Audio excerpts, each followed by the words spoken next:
5 ივნის მსოფლიო და მათ შორის საქართველოს გარემოს დაცვის საერთაშორისო დღეს აღნიშნავს, რა დატვირთვა აქვს ამ დღეს და რას ისახავს მიზნად გარემო შენარჩუნებისა და მისი გაუმჯობესებისათვის ბრძოლა. Ამ თემაზე სტუმართან აკაკი წერეთლის სახელმწიფო უნივერსიტეტის ასოცირებულ პროფესორსა და იმერეთის მხარის მეცნიერთა კავშირ სპექტრის აღმასრულებელ დირექტორ ქალბატონ ქეთევან ცხაკაიასთან ერთად საუბრობთ. საღამომშვიდობის ქალბატონ ქეთი, მადლობა რომ მოგზავნით და ხართ ჩვენი გადაცემის სტუმარი.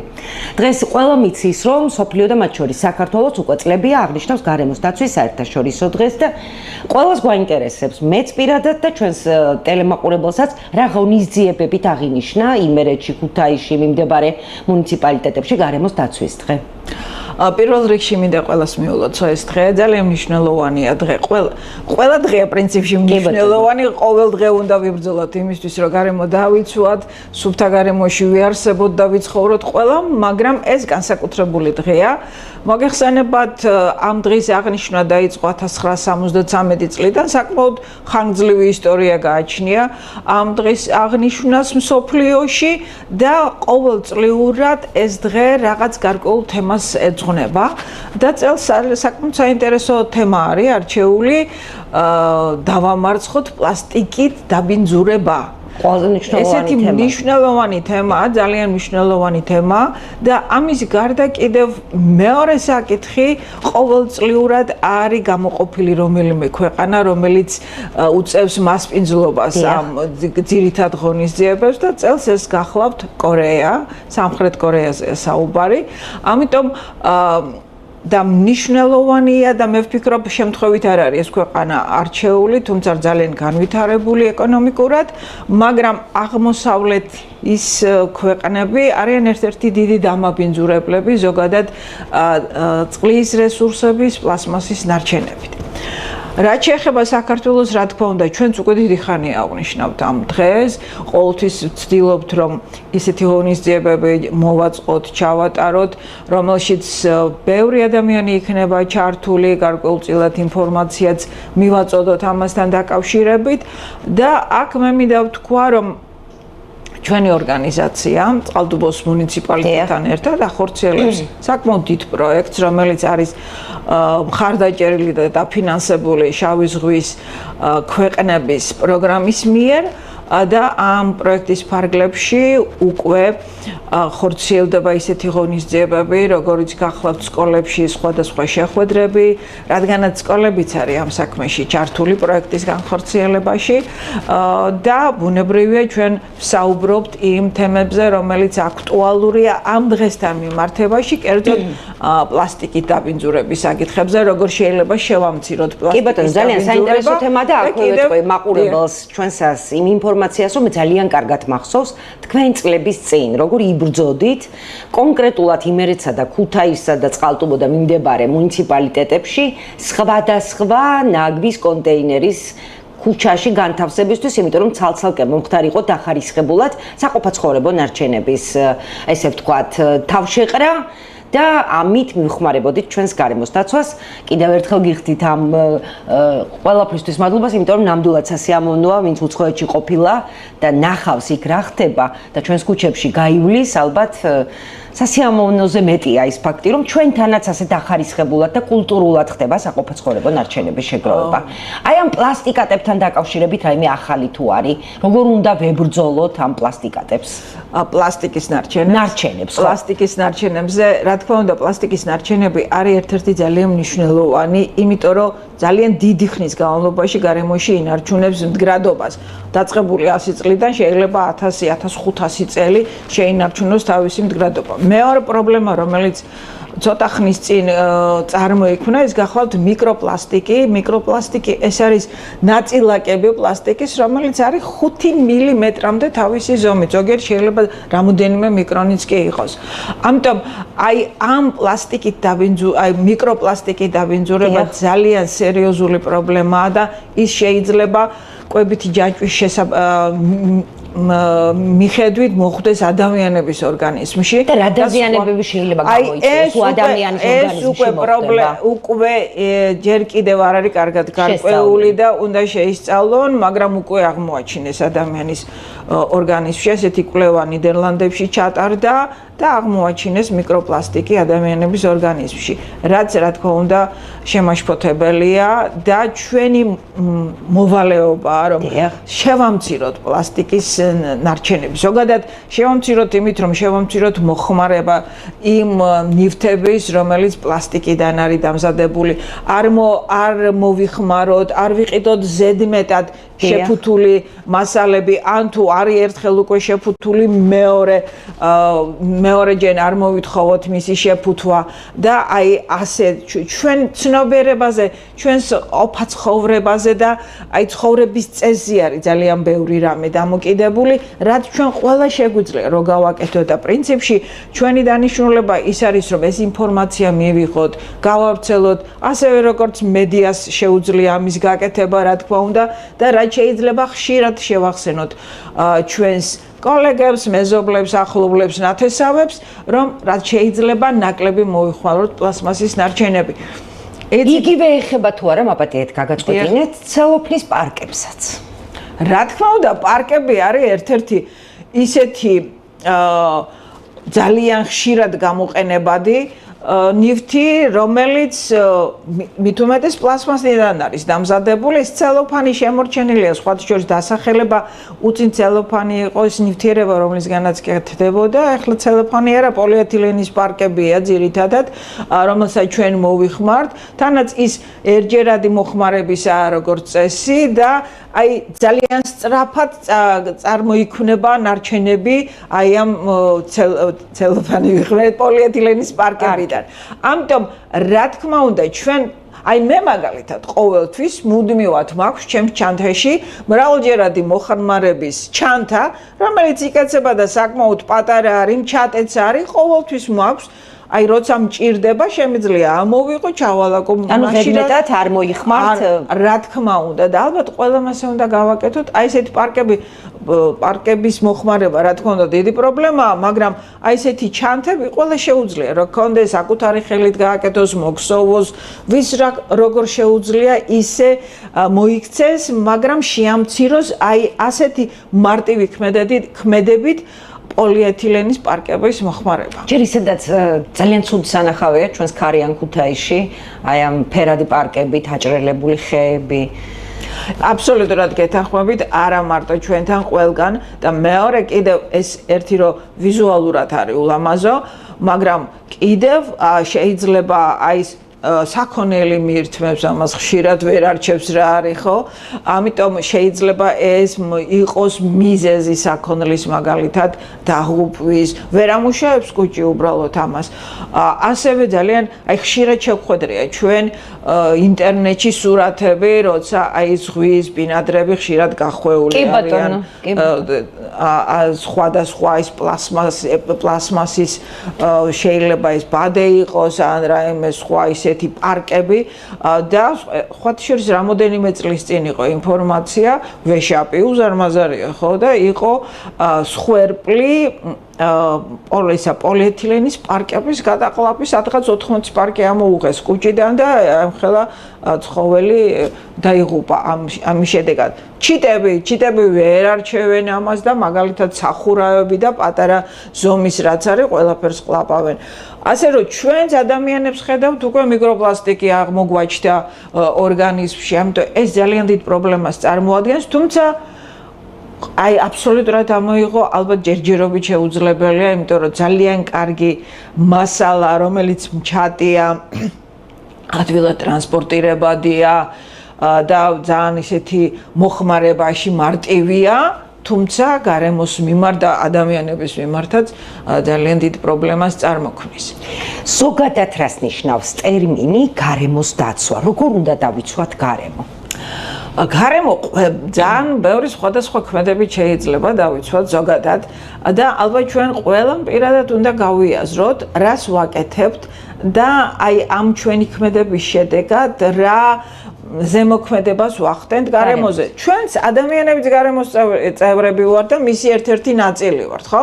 მაგრამ აი ცხოველებია, ცოცხალი ორგანიზმებია, ფლორა, ფაუნა, თევზები, ძალიან ბევრი კომპონენტია ხო გარემოში და შეიძლება ეკოლოგი ყველა არ იყოს, ეკოლოგია მაინც მეცნიერებაა და სხვა რამეს ნიშნავს, კვლევარები არიან, მაგრამ გარემოს დამცველი ალბათ ყველა უნდა ვიყოთ, იმიტომ რომ უბრალოდ აი ჩვეულებრივად რო არ მოვისროლოთ რაიმე ნარჩენი რომელიც ჩვენ გვაქვს ხო აი და განვათავსოთ შესაბამის კონტეინერში და ამითიც ვიზრუნოთ გარემოზე უკვე გარემოს დამცველები გამოვდივართ და საუბარი იმაზე რომ აი ვთქვათ ქარხნიდან გამონაბოლქვები მანქანებიდან გამონაბოლქვები მწვანე საფარის განადგურება ეს უკვე ძალიან დიდი ტრაგედია და დარტყმაა ჩვენს გარემოზე ჩვენ ნარჩენებზე ვსაუბრობთ ამ წუთში თორე რა თქმა უნდა დამაბინძურებელი ძალიან ბევრი ნივთიერება აქვს აი თუნდაც იმითი რომ აი როგორი საწვავს მოიხმარს მაგალითად ავტომობილები ხო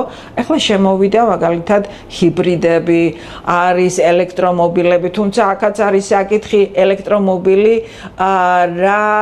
რა საწყაროდან წარმოებული ელექტროენერგიით იტენება რა თქმა უნდა ეხლა თუ ელექტროენერგია წარმოებულია თვე ელექტროსადგურში მაშინ ჩათვალეთ რომ შესაბამისად მაინც ბინძურდება ხო გარემო მაგრამ თუ მზის ენერგიას გამოვიყენებთ ჰიდროენერგია ჩვენი ქვეყანა მდიდარია ჰიდრორესურსებით ქარის ენერგიას მაშინ აი ეს რა თქმა უნდა მისაღებია კი გამონაბოლქვი არა აქვს ნებისმიერ შემთხვევაში მაგრამ ამასაც აქვს მნიშვნელობა ენერგია რომლითაც იტენება მაგალითად მანქანა რა წყაროდან არის მიღებული ძალიან ბევრი საკითხები საკმაოდ საინტერესო საკითხებია და ბუნებრივია ეს ძალიან მნიშვნელოვანი საკითხები ენერგოეფექტურობის საკითხები მაგალითად თუ ზედმეტად არ არის საჭირო განათება არ არის აუცილებელი ყველა ოთახში იყოს ანთებული ნათურები ამის გარდა თავად ნათურები გამოვიყენოთ უკვე შუგდიოდური LED ნათურებს რომელსაც უწოდებთ რადგანაც ის ბევრად უფრო ნაკლებად მოიხმარს ელექტროენერგიას უფრო ეფექტურია ჩვეულებრივი ვარვარების ნათურასთან ძალიან ეფექტურია იმიტომ რომ ვარვარების ნათურა სადღაც აი ნათებაზე იხარჯება აი მოხმარებული ელექტროენერგიის სადღაც 10% ხო და დანარჩენი მის გათბობაზე მიდის და LED ნათურებთან პირიქით არის ამიტომ ძალიან ეკონომიურია და უნდა გამოვიყენოთ LED ნათურები არის სხვა სისტემები smart სისტემები შემოდის ახლა ქალაქების განათებაში შეიძლება ოჯახშიც გამოვიყენოთ ინთება ნათურა მხოლოდ იმ შემთხვევაში როცა მისი საჭიროება არსებობს ამიტომ რა თქმა უნდა ტექნიკა ძალიან ვითარდება მეცნიერება ახალი მიღწევები არის ინოვაციური და ბუნებრივია ეს ყველაფერი იგვეხმარება იმაშინ რომ ეს გარემო იყოს უფრო დაცული რა თქმა უნდა გარკვეულწილად ამ თემაზე ვსაუბრობთ ჩვენ დღეს და აი ეს გვაინტერესებს და რა თქმა უნდა ჩვენი ცხოვრების წესი ეს ძალიან წყალთან მიმართებაში ჩვენ ახლა დასავლეთ საქართველოში საკმაოდ აქვს ხო წყლის რესურსები მაგრამ მისი მოხმარება ეკონომიურად ძალიან მნიშვნელოვანი საკითხია ყველა არ უნდა დავხვაროთ წყალი თუნდაც ონკანიდან იმიტომ რომ აი ესე უბრალოდ წყალი არ მოდის ონკანში ხო იმაზეც ენერგია იხარჯება იმისთვის რომ ჩვენ მოგვაწოდონ და რაც უფრო ეკონომიურად გამოვიყენებთ მით უფრო მეტ ადამიანს ექნება შემდეგ წყალი ყველაფერი ერთმანეთთანაა დაკავშირებული მზის პანელების გამოყენება მაგალითად ელექტროენერგიის მისაღებად ესეც ხო ძალიან არაჩვეულებრივი შესაძლებლობა არის და ყველაფერი აი რომ დაუკვირდეთ ის მიდგომები რომელიც გარემოს დაცვასთან არის მიმართებაში გარკვეულწილად იწვევს რესურსების ეკონომიას და ჩვენი ფინანსების ეკონომიასაც კი ამიტომ რატომ არ უნდა მოვიქცეთ ასე მით უმეტეს ჩვენ ვზრუნავთ იმაზე რომ მომავალი თაობები არსებობდნენ კარგად მდგრად გარემოში და უფრო მეტი რესურსი რომელიც ამოწურვადია შევინარჩუნოთ იმისთვის რომ უფრო მეტ თაობებს ეყოს აქ ძალიან ბევრი საინტერესო საკითხია რომელიც ერთმანეთთანაა დაკავშირებული და ჩვენ ყველა შეგვიძლია ვიცხოვროთ ისე ვიშრომოთ, რომ დავიცვათ გარემო და პირიქით ენერგოეფექტურობა ნიშნავს პირიქით უკეთეს პირობებში არსებობას, ვიდრე სხვანაირად ვიქცევით. ასე რომ ძალიან ბევრი საკითხია, რომელიც ამასთან დაკავშირებულია და ალბათ შეიძლება თელი დღე ვისაუბროთ და დღეც არ გვეუბნებათ, მაგრამ ერთ შეკითხვა მაინც უნდა დაგისვათ. საქართველოს გარემო, საქართველოს რა გამოწვევების წინაშე დგას გარემოს დაცვის საკითხებთან დაკავშირებით?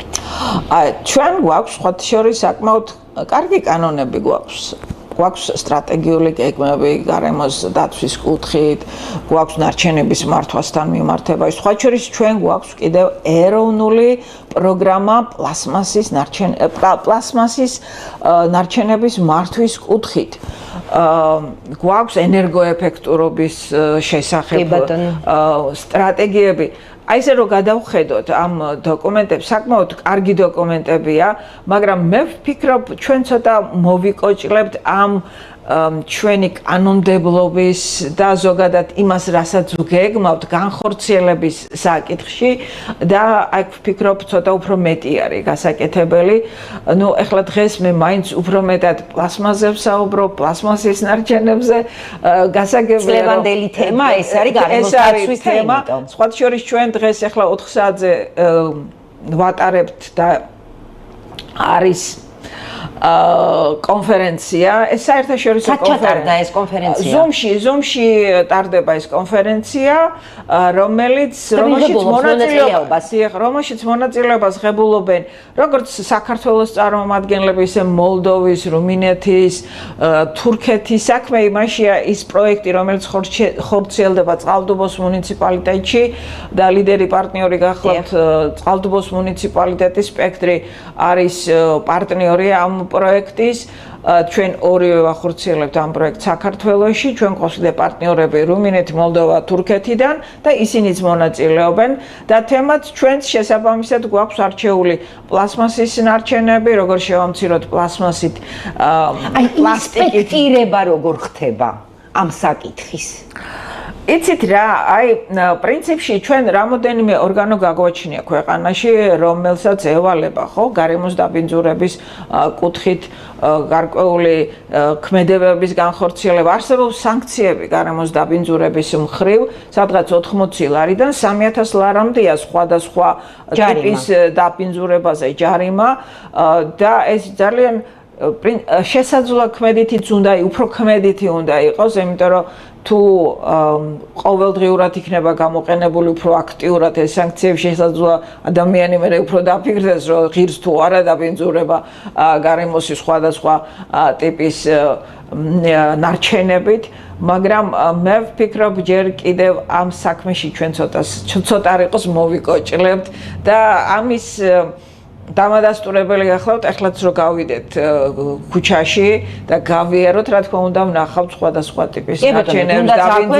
დაბინძურების გარდა ტელევიზიასთან დღეს დილიდან იღვრება წყალი, რომელსაც რატომღაც ჯერ ვერ მოუხერხეს ვერაფერი. გარდა ამისა, კი სწორად აღნიშნეთ, ყველა კუთხეში, ქუჩის ყველა მონაკვეთზე ყრია სხვადასხვა საყოფაცხოვრებო. ძალიან ბევრი საკითხი არის დაკავშირებული ჩვენს თვითშეგნებასთან და აი ცნობიერების მე მგონი აქედან იწყება ყველაფერი. აბსოლუტურად, იმიტომ რომ აი სულ ხშირად მე მაქვს ხოლმე შეხვედრები სხვადასხვა ჯგუფებთან, სამიზნე ჯგუფებთან, დაინტერესებულ მხარეებთან და ახალგაზრდებთან, სხვადასხვა ასაკის ადამიანებთან ნარჩენების მართვის თემაზე და სულ ვამბობ ხოლმე. ტექნიკურად, მაგალითად, ნარჩენების სეპარირებასთან დაკავშირებით ძალიან ადვილად შეიძლება ამ საკითხის გადაწყვეტა, ხო, ვიყიდით კონტეინერს და დავდგამთ. მაგრამ აი ვინც უნდა დაახარისხოს ეს ნარჩენები, შესაბამისად ჩააგდოს ამ კონტეინერს, ჩვენ ვართ ადამიანები და აი ამ ცნობიერების ჩამოყალიბებაზე უფრო მეტი დრო არის დასახარჯი, უფრო მეტი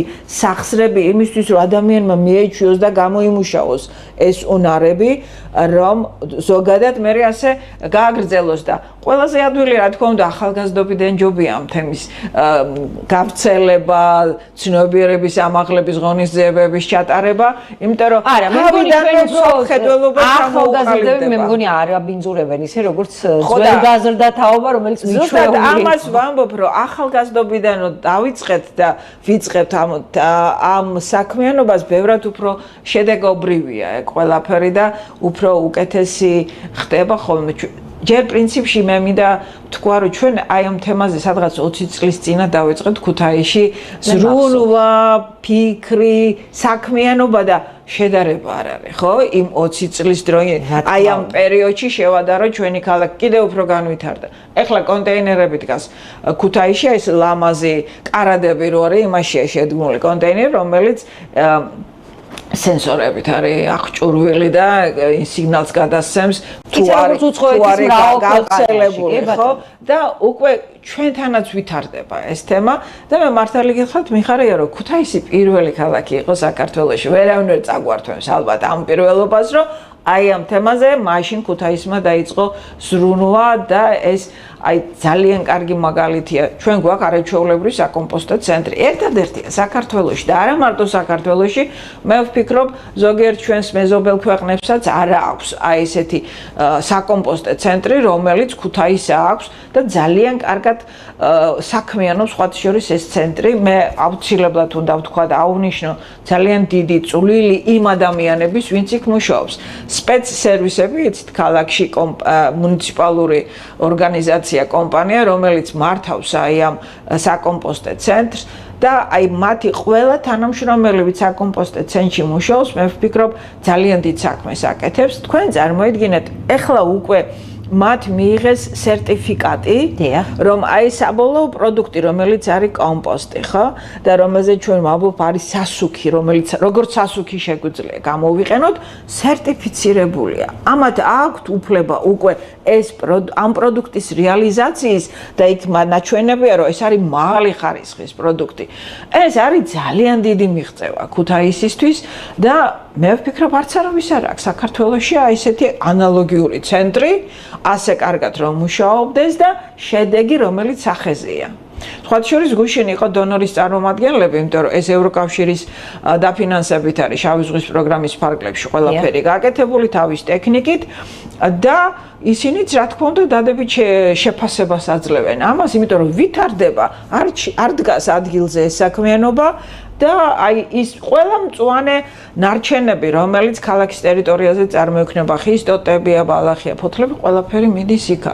ნებისმიერ ადამიანს შეუძლია მივიდეს და ნახოს და თავად დაწუნდეს. ეს არის ავტოქარხნის, ავტომშენებლის ქუჩის ბოლოშია გახლავთ. ძალიან დიდი შენობა 3080 კვადრატული, ეს არის კვადრატული მეტრი შენობა გადახურული ქუჩიდანაც კარგად ჩანს. ასე რომ ნებისმიერ შეუძლია და ჩვენ მე მაგალითად ვამაყობ იმით, რომ ჩვენ ასეთი ცენტრი გვაქვს ქუთაისში და ძალიან ბევრი მნახველი ყავს. ის არა მარტო თავის ფუნქციას ასრულებს, ვთქვათ, ნარჩენების კომპოსტირებას, წვანის, არამედ სკოლებიდან დაყავთ მოსწავლეები, მოდიან სხვა მუნიციპალიტეტებიდან. აი შარშანი იყვნენ, აზერბაიჯანიდან იყვნენ ჩამოსული, აქ ჯგუფი იყო, რომელიც იყო იქ მისული. აი სულ ერთი თვის წინ ჩვენ მყავდა პარტნიორები ჩამოყვანილი თურქეთიდან ჩამოვიდნენ, რომელიც სპეციალურად ამის გამოცდილების გასაცნობად იყვნენ ჩვენი აი საკომპოსტო ცენტრის. ძალიან ბევრი მნახველი ყავს ამ ცენტრს და ესეც მნიშვნელოვანია პოპულარიზაციისთვის. და ყველა შეუძლია თან თავის ეზოში მოახდინოს აი ორგანული ნარჩენების კომპოსტირება, ვისაც პატარა ეზო მაინც აქვს. თქვენ შეგიძლიათ მე მგონი ჩვენთან სამწუხაროდ ბალახი არ არის, მაგრამ ის ეზოში და ხის ფოთლებს ასე რომ ძალიან ბევრი საკითხია, რომელიც ჩვენ ყველა შეგვიძლია გადავწყვიტოთ, ჩვენ ვიზრუნოთ გარემოზე და ეს მარტო ეს დღე არა, ყველა დღე უნდა იყოს გარემოს დაცვაზე მიმართული და უბრალოდ ჩვენი ცხოვრების წესი უნდა შევიცვალოთ ალბათ რაც შეიძლება სწრაფად იმისთვის რომ განვითარდეს უფრო კარგად, ის ძალიან ლამაზი გარემო გვაქვს, უბრალოდ მას მოვლა ჭირდება. ეთანხმებით. და აქვე გიხდით მადლობას, კიდევ ერთხელ გილოცავთ პროფესიულ დღესასწაულს და თქვენთან ერთად ვისურვებდი, რომ ყველამ ვიზრუნოთ ჩვენს საყვარელ გარემოზე, იმიტომ რომ რაც შეიძლება მეტ თაობებს დახვდეს ასეთი ლამაზი მოწესრიგებული და თვალწარმტაცი. დიდი მადლობა მოწვევისთვის და სიამოვნებით შემიძლია და სხვა დროსაც გავაგრძელოთ საუბარი ანალოგიურ ჩვენ სიამოვნებით ველოდებით თქვენ სტუმრობა ჩვენ სტუდიაში მაყურებელს შევახსენებ რომ ჩვენი გადაცემის დღევანდელი სტუმარი გახდათ ასოცირებული პროფესორი ქაბუტონი ქეთევან ცხაკაია. მადლობა რომ გვიყურეთ, ერთმანეთს შევხვდებით ხოლ 20 საათსა და 30 წუთსა მეგატივის არხზე. ნახვამდის.